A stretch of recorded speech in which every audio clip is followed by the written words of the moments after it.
नमस्कार विद्यार्थियों, मैं आशा करता हूं कि मेरे द्वारा डिलीवर किए गए जो पहले के YouTube लेक्चर हैं वो आप ठीक से समझ पाए होंगे।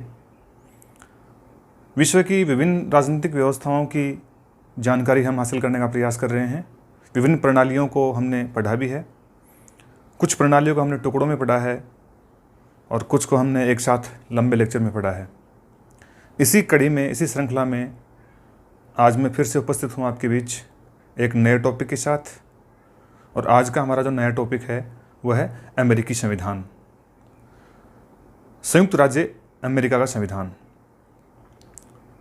अमेरिकन राष्ट्रपति का इलेक्शन हम पहले पढ़ चुके हैं और पहले का जो लेक्चर है आपने देखा होगा। आज हम केवल अमेरिका की जो संवैधानिक पृष्ठभूमि है और उसके संविधान के जो मुख्य फीचर्स हैं केवल उनके बारे में जानकारी प्राप्त करेंगे। तो आज का टॉपिक मेंशन कर रहा हूं मैं बोर्ड पे।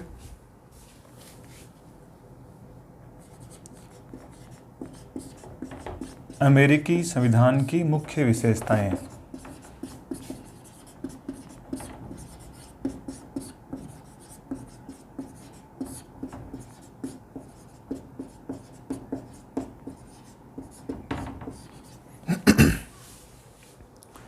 सबसे पहले हम अमेरिकी संविधान को पढ़ने से पहले अमेरिका के जो संविधान बनने से पहले की जो राजनीतिक घटनाक्रम है, वहाँ का जो राजनीतिक इतिहास है, उस पर नज़र दौड़ाएंगे। तो जो संविधान है और संविधान के जो उपबंध हैं, उसके आर्टिकल्स हैं, उसके प्रावधान हैं, वो हम ठीक से समझ पाएंगे।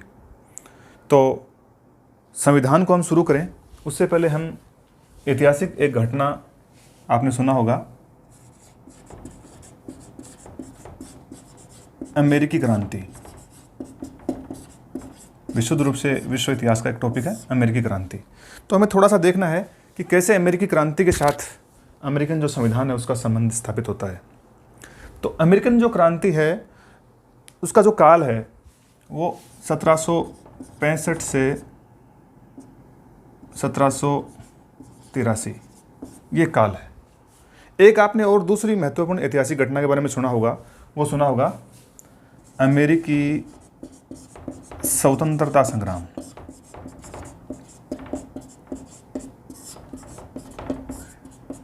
ये जो कालक्रम है जिसको हम अमेरिकी स्वतंत्रता संग्राम बोलते हैं, इसका जो समयावधि है वो है 1775 से 83 तक का। आप ये सोच रहे होंगे कि भाई ये दोनों जो घटनाक्रम हैं क्या एक ही हैं या अलग अलग हैं। दरअसल में जो शुरुआत होती है वो अमेरिकन क्रांति की होती है और अमेरिकन क्रांति का जो अंतिम चरण है उसको हम बोलते हैं अमेरिकी स्वतंत्रता संग्राम। जो अंतिम 8 साल का समय है उसको हम independence war of the United states बोलते हैं।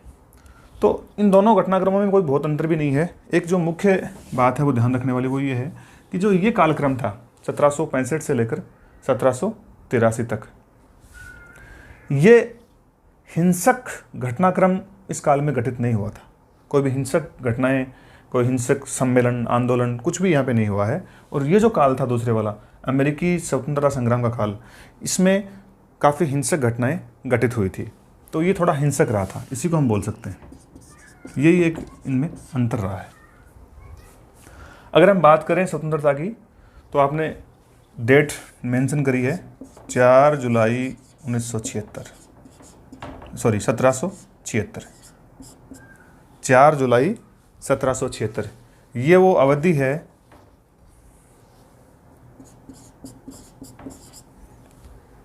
ये वो दिन है इतिहास में जिस दिन अमेरिकी स्वतंत्रता घोषणा पत्र प्रकाशित हुआ था। 4 जुलाई 1776। यानी हम मानते हैं कि अमेरिका है उसने अपनी स्वतंत्रता की घोषणा, यानी ये कह सकते हैं कि जो 13 कॉलोनी थी यूएसए की, उन्होंने ब्रिटिश शासन से, ब्रिटिश एम्पायर से अपनी स्वतंत्रता की घोषणा कर दी थी। ये हमें पता है कि ये जो घोषणा हुई थी उसमें एक महत्वपूर्ण व्यक्ति का नाम हमें याद रखना है, जेफरसन। जेफरसन ने ही 4 जुलाई 1776 को जो संकल्प था अमेरिकी स्वतंत्रता का उसको अपने हाथ से लिखा था। और आपको वो जो वाक्यांश हैं वो भी याद रखने हैं, इतिहास में बड़े फेमस हैं वो, कि प्रत्येक व्यक्ति को जीवन स्वतंत्रता और सुख की कामना के अधिकार हैं, और ये अधिकार जो हैं ये मूलभूत रूप से मिले हुए हैं, एब्सोल्यूट हैं, और जन्म के साथ मिले हुए हैं, प्राकृतिक हैं। तो ये इस तरह की घोषणा थी जिसमें अमेरिका स्वतंत्र हुआ है। तो 4 जुलाई 1776 को स्वतंत्र होने के पश्चात हम बात करेंगे कि अमेरिका का जो संविधान है उसका निर्माण कैसे होता है। तो पहले चरण में हम ये समझते हैं कि 4 जुलाई 1776 को अमेरिकी स्वतंत्रता के पश्चात संविधान निर्माण कैसे होता है। इतिहास में एक आपने नाम सुना हो, अमेरिकी महाद्वीपीय कांग्रेस। अगर आज के परिप्रेक्ष्य में हम बात करें तो कांग्रेस संयुक्त राज्य अमेरिका का विधानमंडल है, वहाँ की लेजिस्लेचर है, संघीय संसद का नाम कांग्रेस है। लेकिन हम बात कर रहे हैं 1776 की, जब अमेरिका स्वतंत्र हुआ था और उसके पश्चात संविधान निर्माण का चरण प्रारंभ हुआ था। तो 1776 से लेकर, ये एक अवधि है, 1776 से लेकर 1781 तक के जो प्रयास थे उनके बारे में बता देता हूँ मैं आपको। 1776 में महाद्वीपीय कांग्रेस का मतलब था तत्कालीन अमेरिका में 13 जो ब्रिटिश कॉलोनी थी, उन 13 ब्रिटिश कॉलोनियों से एक एक व्यक्ति, जो बाद में राज्य बन गए थे अमेरिका में, तो एक एक व्यक्ति को चुना गया था इस कार्य के लिए, और कुल 13 व्यक्ति इकट्ठे हुए थे, और उन लोगों ने एक समिति के माध्यम से ये प्रयास किया था, और 1781 में अमेरिका के लिए एक संविधान का मसौदा तैयार किया था, और अंततः उसको स्वीकार भी किया था 1781 में। उस संविधान का नाम था, वो था अल्पकालीन संविधान। अल्पकालीन संविधान, या इसका दूसरा नाम दे सकते हैं युद्धकालीन संविधान। युद्धकालीन संविधान। आपके मन में ये सवाल जरूर आया होगा कि 1776 में से लेकर 1781 तक के जो प्रयास हुए थे, 13 जो कॉलोनियाँ थी अमेरिकन, उन्होंने महाद्वीपीय कांग्रेस के एक सम्मेलन के माध्यम से अमेरिका के लिए आंशिक रूप से, प्राइमरी रूप से एक संविधान स्वीकार किया था 1781 में। उस संविधान का नाम था अल्पकालीन संविधान या युद्धकालीन संविधान, क्योंकि जो क्रांति की अवधि में बता रहा हूँ आपको, वो 83 तक बताई है मैंने आपको, यानी 1776 से 83 तक, और स्वीकार कब हुआ है 81 में। यानी इस संविधान से जो रूल्स, जो गवर्न हुआ है अमेरिका, वो 2-3 साल तक हुआ है।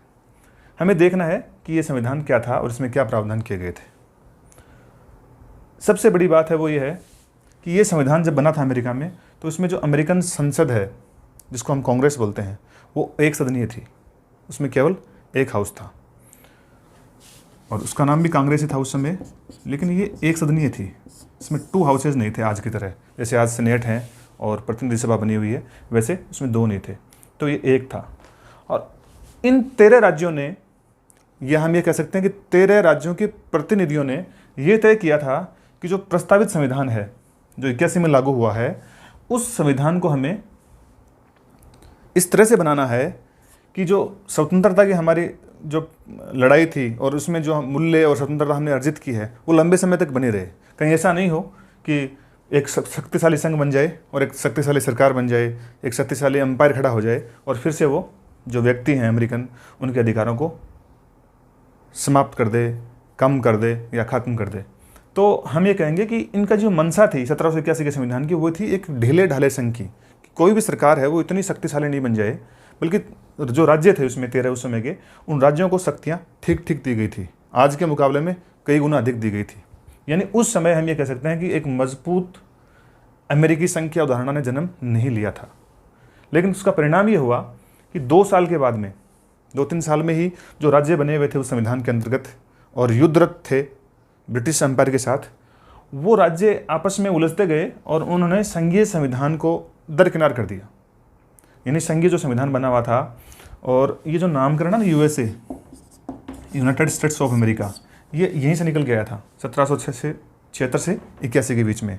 तो चूंकि ये संविधान था, ये यूएसए का संविधान था, ये नामकरण यहीं से निकल गया था। लेकिन प्रावधान ऐसे किए गए थे संविधान में, एक कमज़ोर संघ बनाया गया था, शक्तिशाली राज्य बनाए गए थे, और उसका परिणाम ये हुआ कि राज्यों ने इसका उल्लंघन करना शुरू कर दिया संघीय संविधान का। संघीय कांग्रेस के जो बनाए हुए कानून हैं उनका उल्लंघन चालू कर दिया। यहाँ तक स्थिति बन गई थी कि राज्य अपनी इच्छा के अनुसार कांग्रेस के एक्ट, नियम, कायदे लागू करते तो करते, नहीं करें तो नहीं करें। तो ये स्थितियाँ प्रकट हो गई थी। अब ऐसी स्थिति बन गई थी कि युद्ध काल की समाप्ति के पश्चात अमेरिका को एक ऐसा संविधान चाहिए था जो उसे लंबे समय तक स्वतंत्रता को संजो के रख सके और नागरिक अधिकारों की रक्षा कर सके और एक मजबूत राष्ट्र राज्य का निर्माण उस संविधान के सहारे, उस संविधान के बूते हो सके।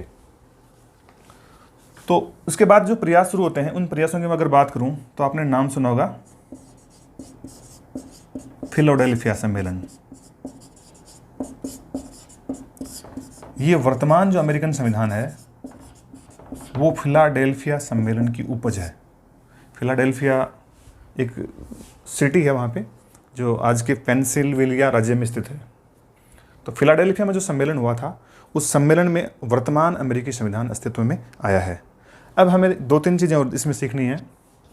वो ये सीखनी है कि फिलाडेल्फिया जो सम्मेलन बुलाया गया था या जो सम्मेलन आयोजित हुआ था, उसमें किस तरह के लोग शामिल थे, किस तरह के विचारों को मानने वाले लोग शामिल थे, उस स्वतंत्रता संग्राम में सम्मिलित रहे कौन कौन से लीडर वहाँ पे, कौन कौन सी पॉलिटिकल पार्टीज थी जो वहाँ पे इन्वॉल्व रही थी और फिलाडेल्फिया सम्मेलन आयोजित हुआ था। तो उसमें मोटे तौर पर अपने को ध्यान देने के लिए ये ध्यान देना है, एक तो जेफरसन और एक हैमिल्टन, ये 2 व्यक्ति हैं जो फिलाडेल्फिया सम्मेलन में जो संविधान निर्माण हो रहा है यूएसए का, उस पर गहरा असर डालते हैं। हैमिल्टन और जेफरसन। तो हैमिल्टन और जेफरसन को हम पढ़ेंगे। दरअसल में हैमिल्टन और जेफरसन जो हैं वो एक व्यक्ति के नाम नहीं है, बल्कि एक विचारधाराओं के नाम है। एक गुट से बने हुए थे, एक हैमिल्टन का और एक जेफरसन का। देखिए, जेफरसन की सोच थी, वो ये थी कि जो नया संविधान बनाएंगे उसमें हम स्वतंत्रताएं हैं उनमें किसी भी तरह की बाधाएं उपस्थित नहीं हो, व्यक्तिगत समानताओं पर अत्यधिक बल रहेगा, या कह सकते हैं कि प्रजातंत्र पे बल रहेगा। मुख्य बल था वो प्रजातंत्र पे था कि नागरिक अधिकार इतने मजबूत हों, इतने सुदृढ़ हों कि कोई भी सरकार, कोई भी संविधान उसको समाप्त नहीं कर पाए। तो ये स्वतंत्रता प्रेमी थे, हम ये कह सकते हैं, स्वतंत्रता को महत्व प्रदान करने वाले थे।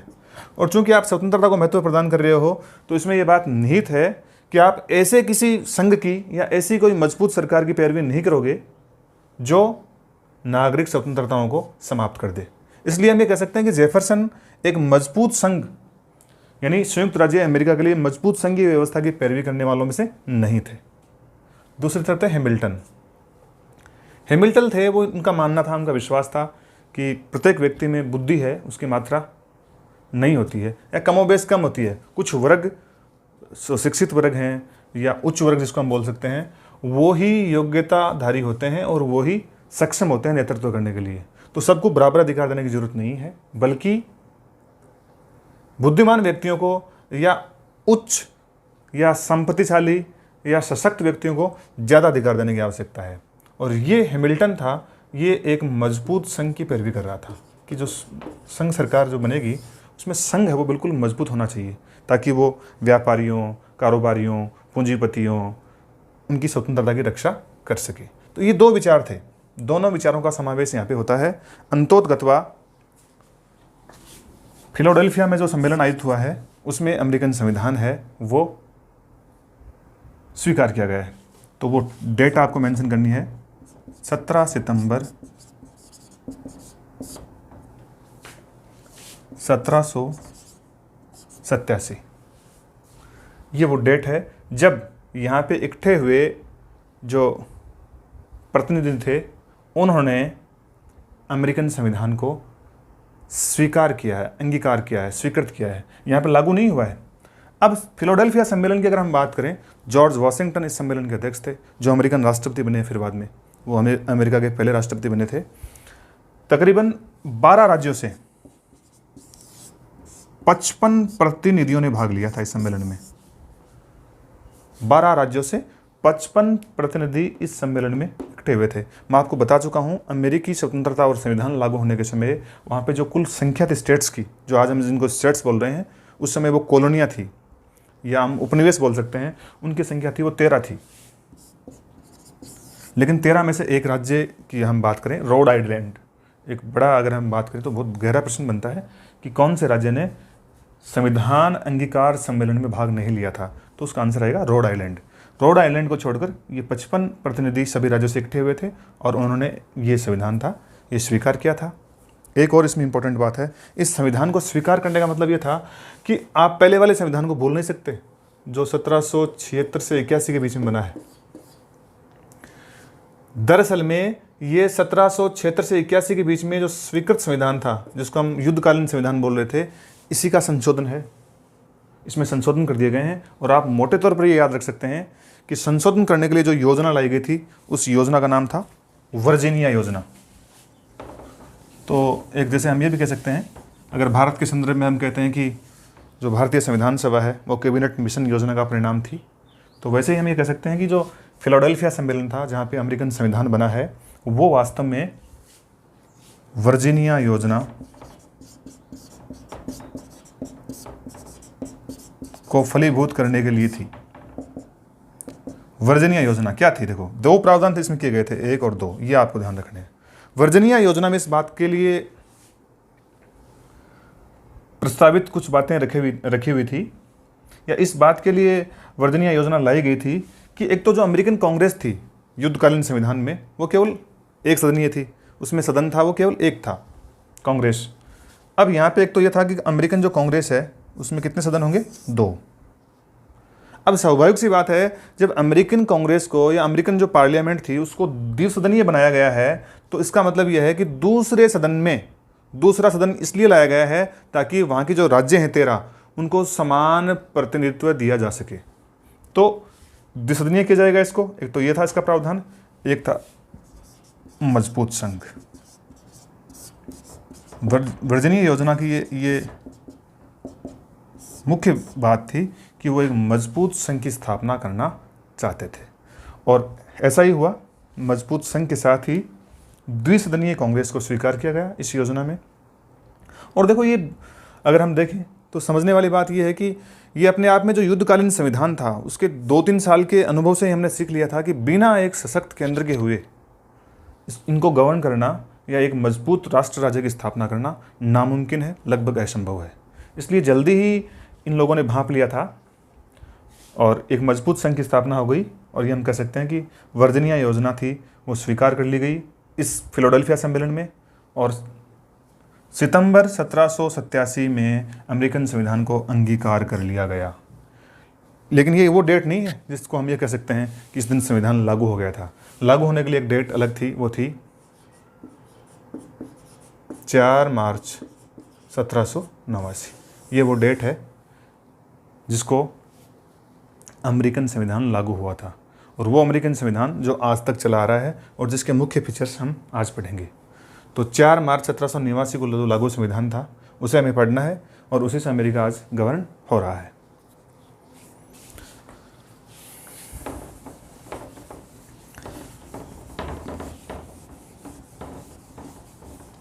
तो सबसे पहले हम संविधान के जो मुख्य फीचर्स हैं उनको जानेंगे कि क्या मोटी मोटी ऐसी बातें हैं जो अमेरिकन संविधान को विशिष्ट बनाए हुए हैं या अमेरिका को एक शक्तिशाली राष्ट्र राज्य बनाए हुए हैं। और हो सकता है कि क्या संविधान की भूमिका अमेरिका को एक शक्तिशाली राष्ट्र राज्य बनाने में है या नहीं भी है, लेकिन हमें कुछ विशिष्ट किस्म के जो प्रावधान किए गए हैं इस संविधान में उनको पढ़ना है। और संविधान की जो पहली विशेषता है वो है लिखित संविधान। लिखित संविधान। अब आप सोचते होंगे कि जब संविधान है तो अपने आप में लिखित ही होगा, लेकिन पॉलिटिकल साइंस के स्टूडेंट होने के नाते, पॉलिटिकल साइंस के स्कॉलर होने के नाते आपको ये जानना है कि ये दुनिया का पहला लिखित संविधान था। इससे पहले किसी ज्ञात लिखित संविधान का इतिहास हमें मालूम नहीं होता है। तो हम कहेंगे कि दुनिया का प्रथम लिखित संविधान, क्या आंसर आएगा हमारा? United states of America, USA का जो संविधान है वो दुनिया का पहला लिखित संविधान है। एक खास बात है। अब आप कल्पना करो 1787 की उस अवधि की, बाकी दुनिया की क्या था वहाँ पे। आप देख सकते हैं कि पूरा यूरोप है, अगर हम बात करें तो जो ब्रिटिश एम्पायर था उस समय, वहाँ पे भी राजतंत्र था।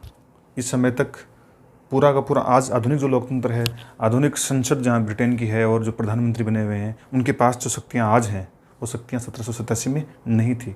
क्राउन था वहाँ पे उस समय, उसके पास शक्ति थी। अगर हम बात कर लें और तो रोम की बात करें तो रोमन साम्राज्य धर्म के चंगुल में जकड़ा हुआ था पूरी तरह से। मैं प्राचीन जो सभ्यताएं हैं विश्व की सबसे अधिक, उनकी बात कर रहा हूँ कि इस अवधि में, इस तिथि में वहाँ की बाकी लोगों की पोजीशन क्या थी। तो रोमन साम्राज्य धर्मग्रस्त था। कुल मिलाकर हम ये कह सकते हैं कि पूरी दुनिया के मानचित्र में, पूरे ग्लोब पे सबसे पहले गणतंत्र और लोकतंत्र की जो ज्वाला है वो लिखित संविधान के बदौलत ही बाकी दुनिया को दिखाई पड़ी है। और ये लिखित संविधान दुनिया का पहला लिखित संविधान बन गया। और इसका जो श्रेय मिला वो काफ़ी हद तक जॉन लॉक को मिला। जॉन लॉक के विचार हैं, जेफरसन था वो जॉन लॉक का अनुयायी था और उसके जो विचार हैं, उनके जो सिद्धांत हैं, उनमें विश्वास रखने वाला था। तो लिखित संविधान यानी हम कह सकते हैं कि ये दुनिया का सबसे पुराना लिखित संविधान है। MCQ मल्टीपल चॉइस क्वेश्चंस जो बनते हैं बहुविकल्पीय, उसमें से एक अच्छा सवाल है, दुनिया का सबसे प्राचीन संविधान है USA का संविधान है। अगर हम बात करें संविधान की तो देखो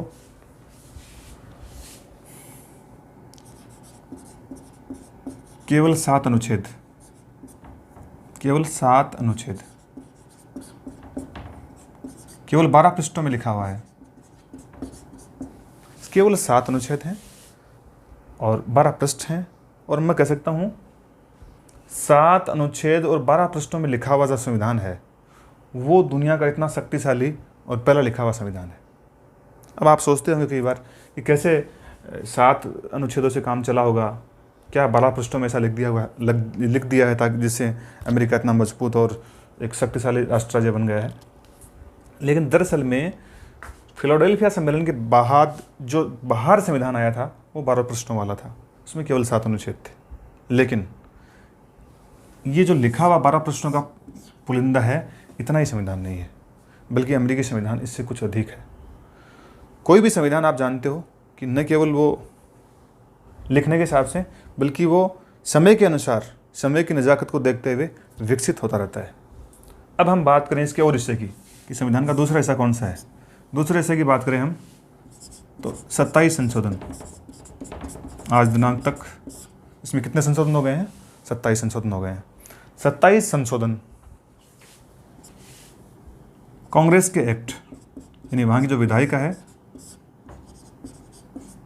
उसके द्वारा पारित किए गए एक्ट, राष्ट्रपति के आदेश, समय समय पर कांग्रेस के जो एक्ट हैं उनको प्रभावी बनाने के लिए राष्ट्रपति के जो आदेश जारी किए गए हैं वो भी इसमें शामिल हैं।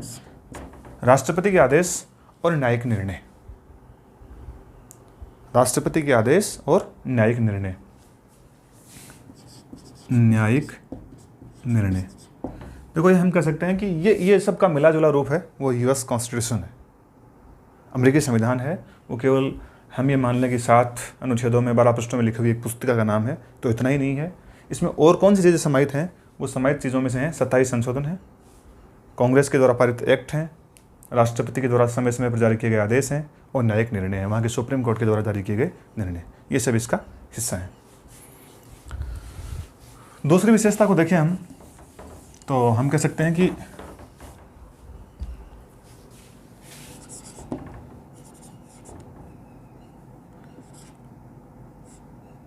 अनम्य या कठोर संविधान।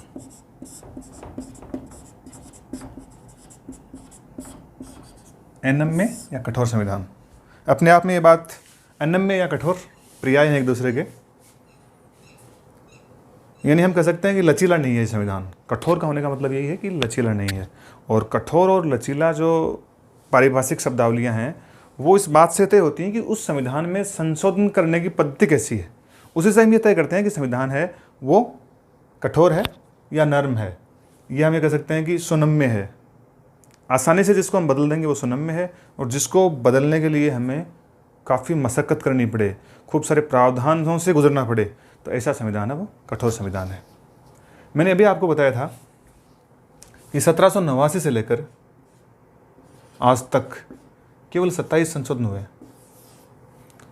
1789 से लेकर, यानी हम कह सकते हैं तकरीबन 250 साल के इतिहास में केवल 27 परिवर्तन ही इसमें किए गए हैं।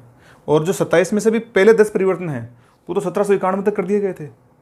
तो 1791 के बाद अगर हम बात कर लें 225 साल में, अगली 225 साल में 91 के बाद में, तो उसमें केवल संशोधन 17 हुए हैं। 250 साल में केवल 17 संशोधन हुए हैं। तो इसका मतलब ये है कि ये संविधान अपने आप में कठोर है। और हम ये कह सकते हैं कि अमेरिकन कांग्रेस जो कानून पारित करती है, यानी साधारण कानून जो अमेरिकन कांग्रेस पारित करती है, और एक होता है संवैधानिक कानून जो संविधान ने बदलने की शक्ति रखता है। तो वहाँ पे साधारण कानून और संवैधानिक कानून पारित करने की जो विधियाँ हैं वो अलग अलग हैं। अपने आप में ये बात कि 27 ही संशोधन हुए हैं, ये अपने आप में मेंशन करती है कि अमेरिकन संविधान दुनिया के कठोरतम संविधानों में भी कठोरतम है।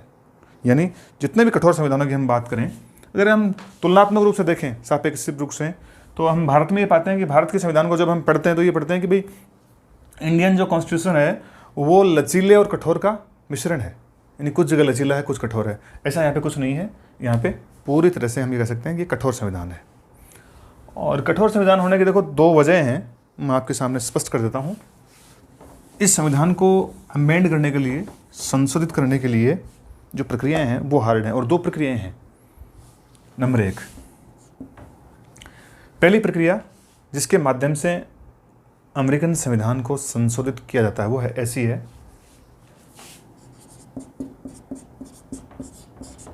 कांग्रेस अपने 2/3 बहुमत से, यानी कांग्रेस अपने दोनों सदनों के 2/3 बहुमत से किसी संविधान संशोधन अधिनियम को पास करती है। पहली शर्त तो ये हो गई, कांग्रेस अपने दोनों सदनों का मतलब है सीनेट और प्रतिनिधि सभा, दोनों अलग अलग अपनी कुल सदस्य संख्या के 2/3 बहुमत से किसी संविधान संशोधन एक्ट को पारित करती हैं। प्लस पारित करने के बाद में, दूसरे शर्त देखो आप, पारित करने के बाद में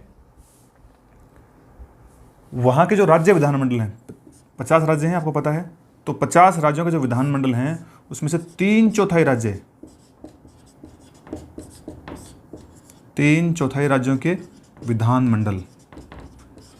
अब आप सोचते होंगे कि भाई 3/4 जो राज्य हैं उनके विधानमंडल हैं वो कैसे, वो भी क्या इसको 2/3 बहुमत से? नहीं, उनका अनुमोदन ही पर्याप्त है, लेकिन उनका अनुमोदन होना आवश्यक है। 3/4 राज्यों का मतलब हो गया वहाँ पे तकरीबन 38 राज्य, 38 स्टेट्स, 50 में से 38 राज्यों की जो विधायिकाएँ हैं वो कांग्रेस के इस संविधान संशोधन अधिनियम से सहमत हैं, तो ही वो संशोधन हो पाएगा। और एक और बड़ी महत्वपूर्ण बात है जो आपको ध्यान देनी है, ये 3/4 राज्य जो है ना, इनका अनुमोदन होना आवश्यक है। ये अनुमोदन के लिए समय अवधि तय है 7 वर्ष के अंदर अंदर, यानी कांग्रेस ने जब से पारित किया है उसके 7 वर्ष के अंदर अंदर 3/4 राज्यों की जो विधायिकाएँ हैं वो उसको अगर अनुमोदित करें तो वो संशोधन संविधान में हो जाता है फिर। तो ये तो हो गई पहली विधि। अब हम बात करें दूसरी विधि की। तो दूसरी विधि है वो इस तरह से है कि जो राज्य हैं वहाँ पे और राज्यों की जो विधायिकाएं हैं उनमें से 2/3 राज्य, 2/3 राज्यों की जो विधायिकाएं हैं वो पहल कर सकती हैं किसी संविधान संशोधन बिल के लिए। यानी 2/3 राज्यों की जो विधानसभाएं हैं वो ये ऐसा प्रस्ताव पारित करें कि अमुक अमुक चीज़ में संशोधन किया जाना प्रस्तावित है, तो इस पे कांग्रेस एक सम्मेलन बुलाएगी। यानी वहाँ की जो संसद है इस विधेयक पर या इन विधेयकों पर 2/3 राज्यों की जो मांग है उस पर विचार करने के लिए एक सम्मेलन बुलाएगी। उस सम्मेलन में उसको अगर पारित करती है, और पारित करने के पश्चात फिर से आपको ध्यान देना है 3/4 राज्यों का अनुमोदन तो फिर भी आवश्यक है। 3/4 राज्यों के विधानमंडलों के द्वारा तो अनुमोदन फिर भी जरूरी है। तो यहाँ पे अगर दूसरी प्रक्रिया में हम देखें तो राज्यों को कुछ पावर्स दिए गए हैं, संविधान में संशोधन करने की पहल दी गई है, जैसा कि भारत में नहीं होता है। आपको ध्यान देना है कि भारत में राज्य हैं वो संविधान संशोधन के लिए पहल नहीं कर सकते, यहाँ पे ऐसा हो सकता है। और ये तब हो रहा है जब वहाँ पे राज्यों के अलग संविधान है, प्रत्येक राज्य के लिए वहाँ पे अलग संविधान है, उनको छूट दी गई है। लेकिन दूसरी प्रक्रिया है, उसमें क्या प्रक्रिया है? दूसरी प्रक्रिया में ये होता है कि 2/3 राज्यों की मांग पर कांग्रेस एक विशेष सम्मेलन का आयोजन करती है और उसके माध्यम से अगर उस मांग को कांग्रेस स्वीकार कर लेती है तो तत्पश्चात 3/4 राज्यों के अनुमोदन के लिए भेजा जाएगा और अनुमोदन प्राप्त होते ही वो संविधान में संशोधन दर्ज हो जाएगा। तो ये प्रक्रिया है। तो बेसिकली जो हम जब ये पढ़ते हैं कि अनम्य है संविधान और कठोर है, तो इसका मतलब है उसमें बदलने की जो उसकी प्रक्रिया है वो कठोर है अपने आप में, तो हम ये कह सकते हैं कठोर संविधान है। तीसरा देखो, अध्यक्षीय शासन।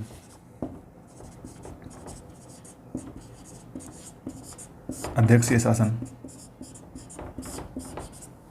आप पॉलिटिकल साइंस के स्टूडेंट होने के नाते शायद अध्यक्षीय शासन से परिचित होंगे, लेकिन फिर भी मैं आपको बिल्कुल सरल शब्दों में बता देता हूँ अध्यक्षीय शासन क्या होता है।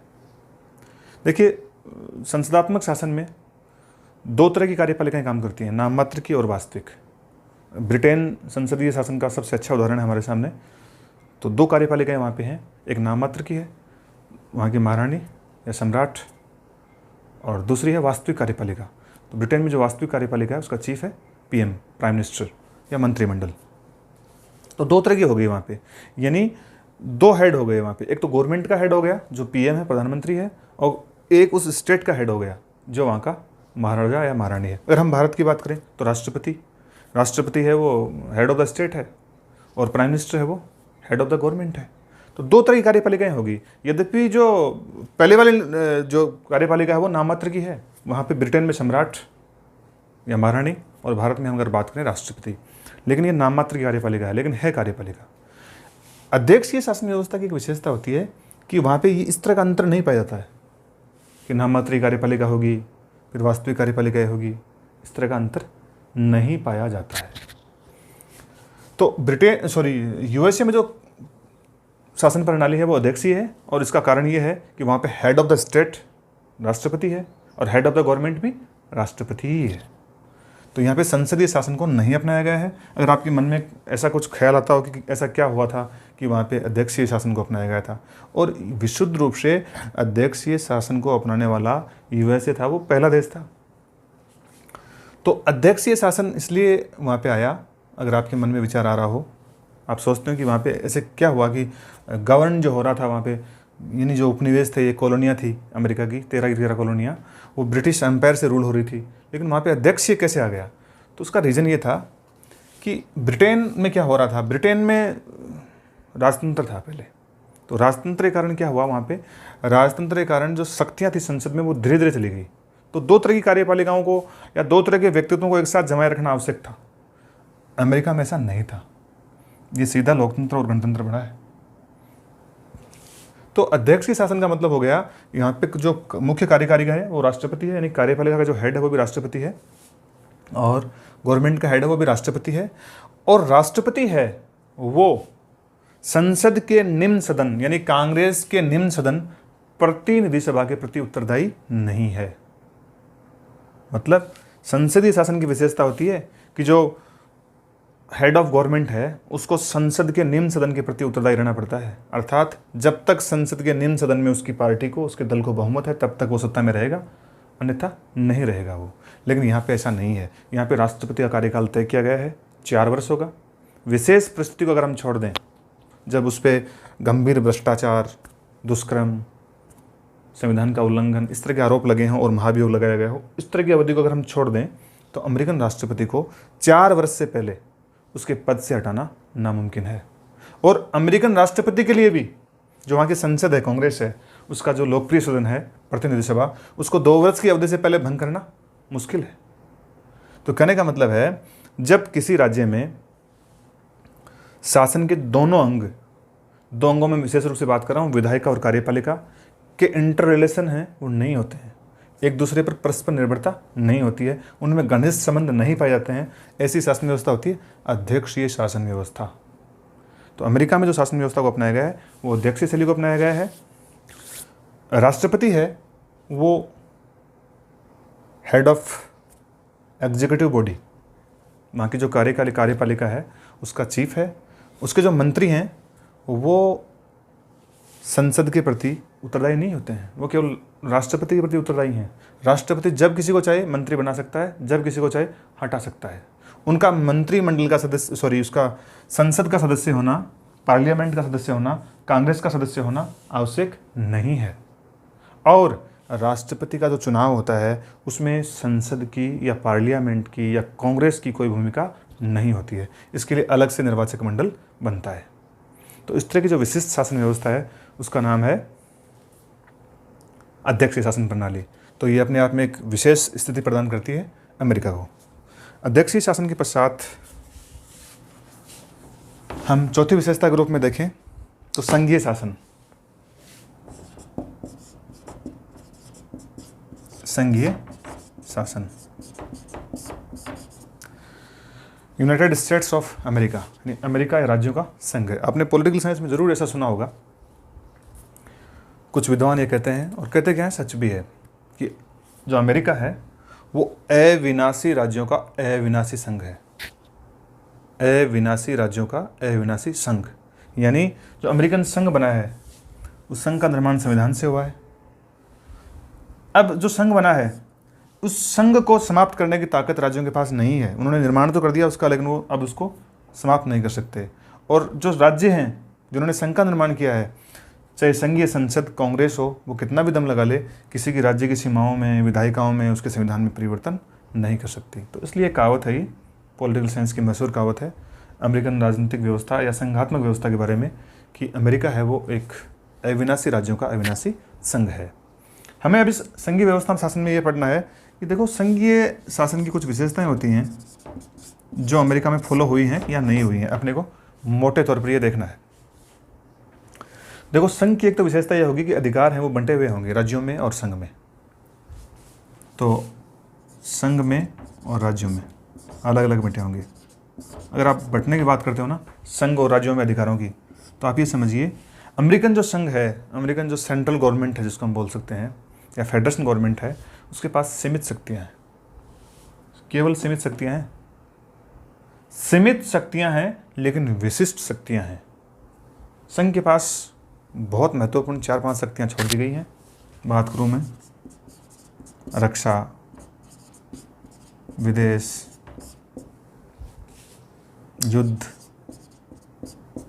मुद्रा, ये कुछ बिंदु हैं जिस पे अमेरिकन संघ को, अमेरिकन राष्ट्रपति को, अमेरिकन कांग्रेस को अधिकार दिए गए हैं, और बाकी शेष जितने बचते हैं वो राज्यों के लिए छोड़ दिए गए हैं। इन 3-4 मामलों को छोड़कर राज्यों के जो अंदरूनी मामले हैं उसमें अमेरिकन संघीय सरकार कोई हस्तक्षेप नहीं करती है। राज्य हैं, उनके अलग संविधान हैं, अलग उनकी विधायिकाएँ हैं, अलग उनके गवर्नर हैं, 2 तरह की नागरिकताएँ हैं वहाँ पे। कोई व्यक्ति है वो उस राज्य का नागरिक भी है और संघ का नागरिक भी है। तो कहने का मेरा तात्पर्य है वो ये है कि संघीय व्यवस्था में होता क्या है, शक्तियाँ हैं वो बटी हुई होती हैं। किसमें? संघ में और उसकी इकाइयों में। तो यहाँ पे जो 50 इसकी इकाइयाँ हैं उसमें, और अमेरिकन संघ का निर्माण हुआ उसमें शक्तियों का बंटवारा हुआ है, और वो एक लिखित संविधान के माध्यम से हुआ है। तो हम ये कहेंगे कि अमेरिका है वो एक प्राचीन संघीय व्यवस्था का उदाहरण है। इससे प्राचीन आपको कोई और बेहतरीन संघ नहीं मिलेगा। तो सबसे प्राचीन संघीय व्यवस्था हम ये कह सकते हैं। संघीय व्यवस्था के बाद में अगर हम 5वीं विशेषता पढ़ें तो हम ये पढ़ सकते हैं कि शक्ति पृथक्करण। क्योंकि जब संघ है, संघीय शासन होगा, तो संघ बना होगा, तो उसमें निश्चित रूप से शक्तियों का पृथक्करण हुआ होगा, और वो एक लिखित संविधान के माध्यम से हुआ होगा। शक्ति पृथक्करण,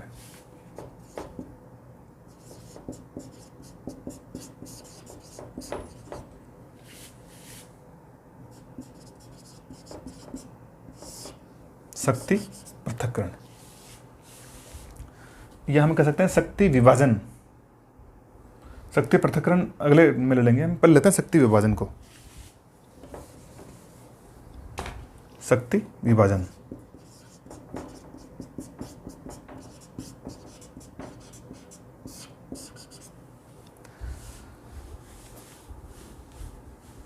शक्ति विभाजन और शक्ति पृथक्करण में मूलभूत अंतर ये होता है कि जब शक्ति विभाजन, डिवाइडेशन, तब काम में लेते हैं जब शक्तियां हैं वो संघ सरकार और राज्य सरकार के बीच में बांटी गई हैं। तो ये अपने आप में निहित है ये बात है कि जब संघीय व्यवस्था है तो उसमें शक्तियों का विभाजन है वो विभिन्न पद्धतियों से किया गया है। इसमें एक इम्पॉर्टेंट चीज़ आपको ध्यान देनी है, वो ये देनी है कि संघीय व्यवस्थाओं में शक्ति विभाजन के लिए जिस सिद्धांत को अपनाया जाता है उसका नाम है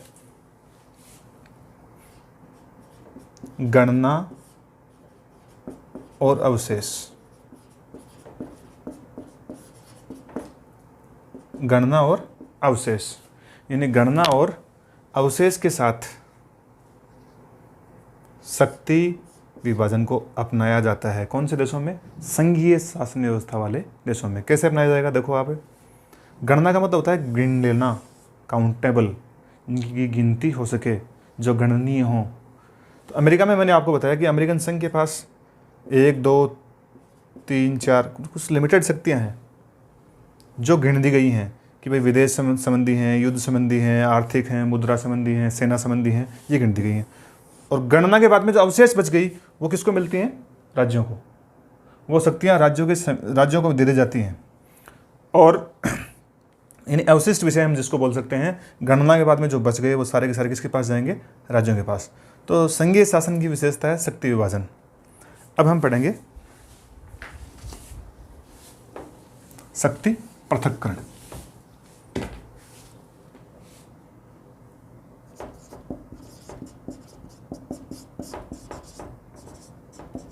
शक्ति पृथक्करण। शक्ति पृथक्करण का जो सिद्धांत है आपने पढ़ा होगा, मॉन्टेस्क्यू, एक फ्रेंच कानूनविद और दार्शनिक थे मॉन्टेस्क्यू, जिन्होंने सबसे पहले ये प्रतिपादित किया था कि व्यक्तिगत स्वतंत्रताओं को सुरक्षित रखने के लिए आवश्यक है कि जो शक्तियां हैं वो शासन के या सरकार के किसी एक अंग में ही निहित नहीं हो जाएं। तो अलग अलग जो अंग है शासन के, उनमें अलग अलग शक्तियां निहित होनी चाहिए। अमेरिकन सेंस में अगर हम बात करें तो मैं बता चुका हूँ आपको 7 अनुच्छेद वाला संविधान है अमेरिकन। पहला अनुच्छेद, दूसरा अनुच्छेद और तीसरा अनुच्छेद। देखो पहले में क्या है, अमेरिकन संघ की समस्त व्यवस्थापिका संबंधी शक्तियां अमेरिकन कांग्रेस में निहित होंगी। नंबर 2, अमेरिकी संघीय क्षेत्र के लिए या संपूर्ण यूनाइटेड स्टेट्स ऑफ अमेरिका के लिए जो कार्यकारी शक्तियां हैं वो राष्ट्रपति में निहित होंगी। और सर्वोच्च न्यायिक शक्तियां हैं वो किस में निहित होंगी? सर्वोच्च न्यायालय में, यानी यूएस सुप्रीम कोर्ट में होंगी वो। तो शक्ति पृथक्करण सिद्धांत के द्वारा व्यवस्थापिका, कार्यपालिका और न्यायपालिका की जो शक्तियां हैं वो बांट दी गई हैं। ये शक्ति पृथक्करण जो संघीय व्यवस्थाओं में अपनाया जाता है, ठीक उस तरह का शक्ति पृथक्करण संसदीय व्यवस्थाओं में नहीं अपनाया जा सकता। क्योंकि देखना आप एक बार के लिए, ये व्यवस्थापिका है, ये कार्यपालिका है। अगर हम लोग भारत की बात कर लें तो व्यवस्थापिका का मतलब संसद हो गई, कार्यपालिका का मतलब प्रधानमंत्री और उसका मंत्रिमंडल हो गया। इसका निर्माण कहाँ से हो रहा है? यहीं से, व्यवस्थापिका से हो रहा है कार्यपालिका का निर्माण। तो हम एक सोच भी नहीं सकते कि इनका पृथक्करण संभव हो पाएगा। लेकिन संघीय व्यवस्थाओं में अगर हम देखें तो ये देख सकते हैं कि राष्ट्रपति है। अगर यूएस की बात कर लें तो राष्ट्रपति अलग स्वतंत्र इकाई है, वो संसद का सदस्य नहीं होता है। न्यायपालिका अलग है, कार्यपालिका अलग है। तो ये शक्ति पृथक्करण के साथ अपनाया गया।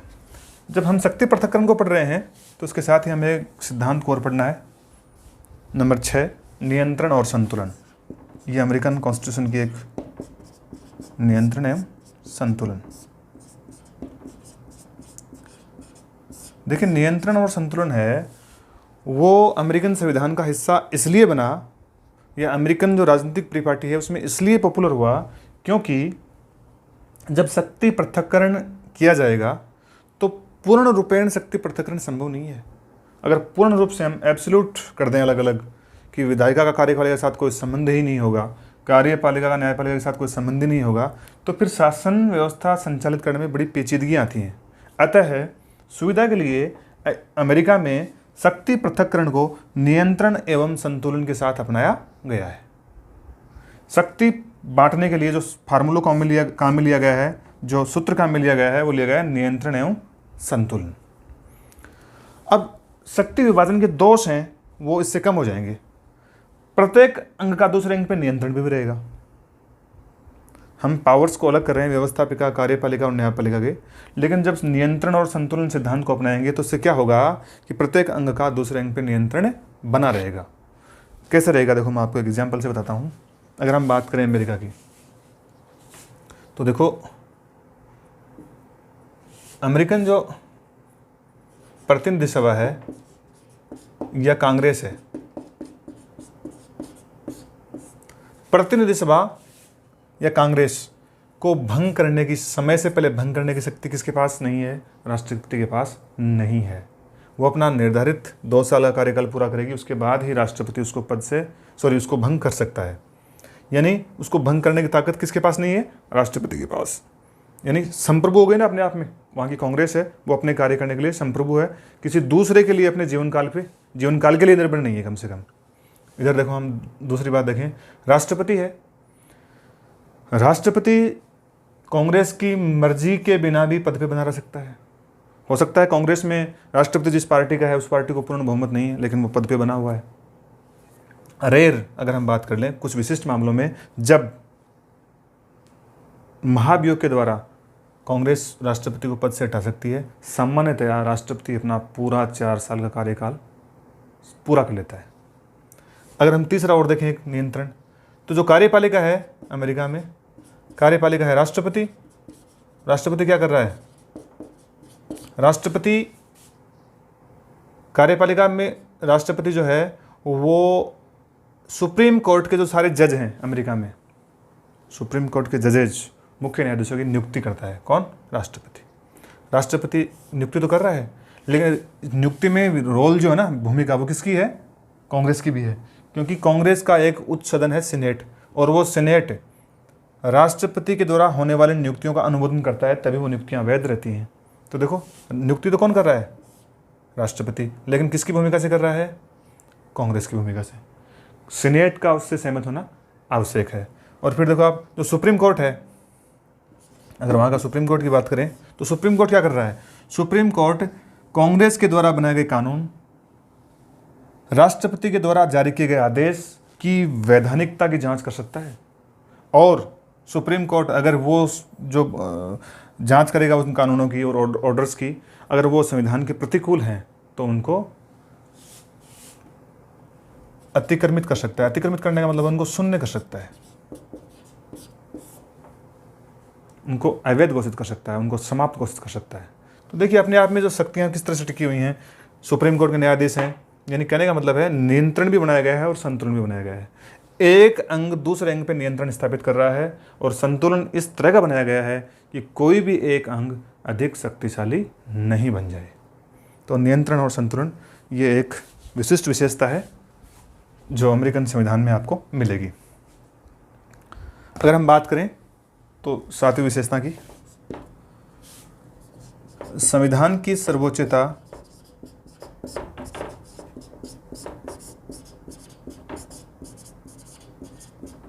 एवं न्यायिक पुनर्विलोकन। न्यायिक पुनरावलोकन भी बोल सकते हैं इसको हम, न्यायिक पुनरावलोकन। आपने भी पढ़ा होगा कि अपनी ये विशेषता है वो कमोबेश भारतीय संविधान की विशेषताओं के साथ मिलती हुई है। संविधान भी अपना सर्वोच्च स्थान प्राप्त किया हुआ है, और जो जुडिशियल रिव्यू है, न्यायिक पुनरावलोकन है, वो भी अपने संविधान का हिस्सा है।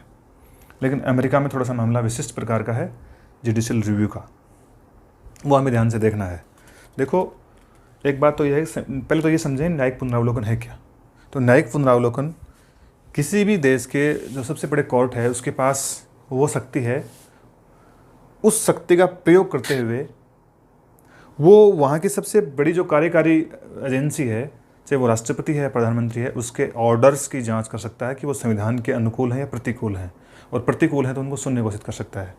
साथ ही वो ये भी जांच कर सकता है कि जो वहाँ की सर्वोच्च विधायिका है उसके द्वारा बनाए गए जो कानून हैं वो संविधान के प्रतिकूल हैं या अनुकूल हैं। अगर उनको लगता है कि प्रतिकूल हैं तो वो उसको उस मात्रा में शून्य घोषित कर सकता है जिस मात्रा में वो प्रतिकूल हैं।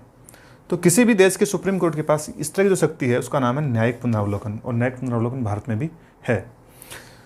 अब हम देखते हैं कि न्यायिक पुनरावलोकन है उसका प्रावधान है वो कहाँ किया गया है।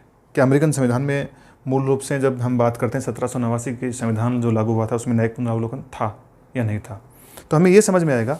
अतीत के आईने से हम देखें तो हम ये देख पाएंगे कि जो न्यायिक पुनरावलोकन है, जुडिशियल रिव्यू है, वो अमेरिकन संविधान का लिखित रूप में पार्ट नहीं था। यह हम कह सकते हैं शब्दशः है इसका पार्ट नहीं था। न्यायिक पुनरावलोकन की व्यवस्था अमेरिकन संविधान में नहीं की गई थी। ये एक समय के साथ उपजी परिस्थितियों में वहाँ के सुप्रीम कोर्ट द्वारा अर्जित ताकत है, शक्ति है, हम ये मान सकते हैं। यद्यपि अमेरिकन जो संविधान है उसका एक आर्टिकल है अनुच्छेद 6।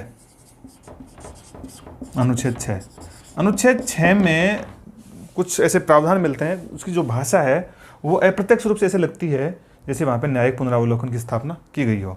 अनुच्छेद 6 की जो भाषा है वो ये है कि इस संविधान के अनुसरण में जो कानून बनाए जाएंगे वही मूल कानून होंगे।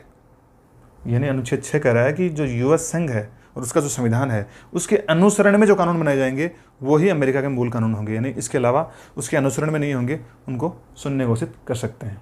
और जब हम ये पढ़ रहे हैं तो एक इम्पॉर्टेंट सवाल आपको ध्यान देना है, 1803 का वो मामला जब अमेरिका में सबसे पहले न्यायिक पुनरावलोकन का वास्तविक प्रयोग किया गया था। मार्बरी बनाम मेडिसन के मामले में, यानी उस वाद का नाम है मार्बरी बनाम मेडिसन 1803 में। और इस वाद में वहाँ के सुप्रीम कोर्ट ने एक जुडिशियल कोई एक्ट था, उस जुडिशियल एक्ट को खारिज कर दिया था और उसको संविधान के प्रतिकूल पाया था। तो ये जो शक्ति है वो है न्यायिक पुनरावलोकन की शक्ति। तो संविधान की सर्वोच्चता और न्यायिक पुनरावलोकन ये एक यूएस कॉन्स्टिट्यूशन की एक मुख्य विशेषताओं में शामिल है। 7 के बाद में एक विशेषता और देखते हैं, 8, और वह है मूल अधिकार या अधिकार पत्रों की व्यवस्था। मूल अधिकार या अधिकार पत्र।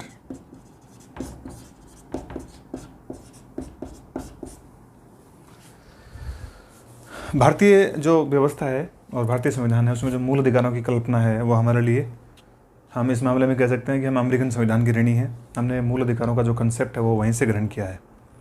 देखिए, मूल रूप से अमेरिकन संविधान में 1789 में जब पारित हुआ था वो, तो उसमें कोई मौलिक अधिकारों की विशेष व्यवस्था नहीं की गई थी अलग से। संविधान के पहले 10 संशोधन 1 से लेकर 10 तक, संविधान के प्रथम 10 संशोधनों के माध्यम से 1791 में अमेरिकन संविधान में मूल अधिकार या अधिकारों के घोषणा पत्र को जोड़ा गया था। और ये जो घोषणा पत्र है इसके माध्यम से ही अमेरिकन नागरिकों को अधिकार दिए गए थे। जो अधिकार इन अधिकार जो घोषणा पत्र के माध्यम से दिए गए हैं, अधिकार पत्र के माध्यम से दिए गए हैं, वो 3 तरह के हैं। आप ये मानो 1, 2 और 3। देखो, एक तो है व्यक्तिगत अधिकार जो आपको व्यक्ति होने के नाते मिलते हैं। व्यक्ति होने के नाते देखो, एक अधिकार वहाँ पे है दासता से मुक्त होने का अधिकार, क्योंकि आपको पता है कि उस समय तक जब संविधान लागू हुआ था तो अमेरिका में दास प्रथा का प्रचलन था। वो तो कभी 1865 के बाद में जाके समाप्त हुई, अब्राहम लिंकन के समय। तो व्यक्तिगत रूप से दासता के विरुद्ध या दासता से मुक्त होने का अधिकार था। विधि के समान संरक्षण, विधियों का समान संरक्षण मिले सभी व्यक्तियों को। भारतीय संविधान में जो शब्द शामिल किया गया ना, विधियों का समान संरक्षण, अमेरिकन संविधान की देन है। तीसरा, कानूनी सहायता प्राप्त करने का अधिकार, या एक और अधिकार है जो आप चर्चाओं में रहता है, शस्त्र धारण करने का अधिकार, हथियार रखने का अधिकार। लोकल जो प्रशासन है वहाँ से अनुमति लेकर आप हथियार धारण कर सकते हो। आपने काफ़ी न्यूज़पेपर में सुना होगा कि अमेरिका में एक बच्चे ने स्कूल में बंदूक चलाई, उससे 10 मरे, 5 मरे, ऐसे। तो ये इस तरह की जो घटनाएं होती हैं वो इन्हीं अधिकारों का परिणाम है। तो शस्त्र धारण करने का एक विचित्र सा जो अधिकार है वो वहाँ पे मिला हुआ है। दूसरी अगर हम बात करें तो कुछ न्यायिक अधिकार भी हैं वहाँ पे। न्यायिक अधिकारों में आपको ध्यान देना है, एक तो शीघ्र सुनवाई करने का अधिकार, बड़ा इंपॉर्टेंट है। शीघ्र सुनवाई, किसी व्यक्ति को ऐसा नहीं हो कि भाई उसको किसी मामले में बड़ा लंबे समय तक जेल में डाल रखा हो, सुनवाई नहीं हो रही प्रॉपर टाइम पे, ऐसा नहीं होता। किसी मामले की समयबद्ध रूप से सुनवाई होगी, एक बात, और दूसरा कानूनी सहायता प्राप्त करने का अधिकार भी होगा उसका। तीसरी अगर हम बात करें तो संपत्ति से जुड़े हुए अधिकार हैं। और संपत्ति का मतलब भारत की परिप्रेक्ष्य में जो संपत्ति कहाँ मिली गई वो संपत्ति नहीं है। यहाँ पे जो संपत्ति है वो दोनों तरह से है, मूर्त रूप से संपत्ति और अमूर्त संपत्ति। अमूर्त का मतलब होता है कि व्यक्ति अगर अपने फीलिंग्स में, अपनी भावनाओं में सोचता हो कि यही मेरे लिए संपत्ति हो, जैसे मान लो सुख की साधना, सुख की कामना, सुखपूर्वक जीवन यापन करना, ये इस तरह की जो अमूर्त धारणाएं हैं ना, वो भी संपत्ति का हिस्सा है। तो संपत्ति का जो अधिकार है वहाँ पे अमेरिका में खूब वाइड है वो। तो ये था, देखो ये 8वीं विशेषता हो गई। एक 9वीं विशेषता और है, और वह है द्विसदनीय विधानमंडल।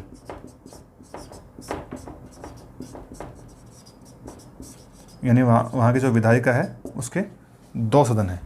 तो द्विसदनीय विधानमंडल में आपको ध्यान देना है, मैं ज़्यादा नहीं बताऊंगा आपको, क्योंकि मैं अमेरिकन जो कांग्रेस है उसकी शक्तियों और उसके जो कार्य हैं, संरचना है, उन पे वीडियो बना के आपको बता चुका हूँ, डाल चुका हूँ। द्विसदनीय विधानमंडल का मतलब है वहाँ की जो संघीय विधायिका है उसके सदन 2 हैं।